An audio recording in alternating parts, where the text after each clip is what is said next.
भाजपचे लोकसभेचे उमेदवार खासदार प्रतापराव चिखलीकर यांच्या प्रचारार्थ मालेगाव, कामठा, कोंढा, गणपूर येथील मतदारसंघाच्या भेटी घेण्यासाठी बैठकीचे आयोजन करण्यात आले होते। यावेळी माजी मुख्यमंत्री खासदार अशोकराव चव्हाण, नांदेड कृषी उत्पन्न बाजार समितीचे सभापती संजय देशमुख लहानकर, नांदेड मनपाचे माजी सभापती किशोर स्वामी, भाऊरावचे उपाध्यक्ष नरेंद्र चव्हाण, भाजपचे तालुका अध्यक्ष डॉक्टर लक्ष्मण इंगोले, भाजप किसान मोर्चा जिल्हाध्यक्ष सुधाकर कदम, भाजपचे बालाजीराव गव्हाणे, प्रदेश कार्यकारिणी सदस्य बालाजी स्वामी, संचालक ॲडव्होकेट बळवंत इंगोले, ॲडव्होकेट सुभाष कल्याणकर,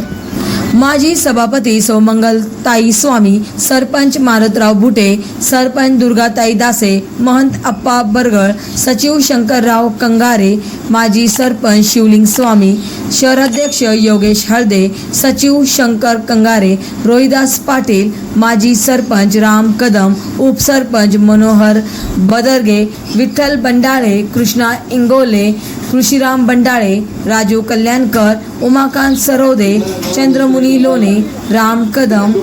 पवन इंगोले, भाजप कार्यकर्ते मोठ्या संख्येने उपस्थित होते। महाराष्ट्र वाईब न्यूज प्रतिनिधी सखाराम क्षीरसागर, अर्धापूर, जिल्हा नांदेड। तुम्हाला जर तुम्ही राम भक्त आम्ही राम भक्त आणि तुम्हाला जर डोक्यामध्ये तुमच्या कमळ असेल, नाही बऱ्याच लोकांना सांगत आहे पण आता बरं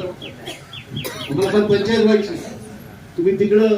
आम्ही इकडं, आमच्या मनामध्ये एक चालायचं करायचं काय, तुम्ही इकडे आल्यामुळे आमचा प्रश्न संपला। दोन्हीकडे कमळच आहे आता, दोन्हीकडं अशा प्रकारची भावना बरोबर म्हणतो का सुटत झालं म्हणजे तुमची जी भावना आहे की जिकडे तुम्ही तिकडे आम्ही, मग लोक झाले साहेब आम्हाला पक्ष तुम्ही ही विकासात्मक कामाशी आपली बांधिलकी आहे, तुमचा माझ्यावर विश्वास आहे, तुमचं प्रेम माझ्यावर आहे। मी सांगतो तुम्ही ऐकता की त्याला घडलेलं आहे का आमच्या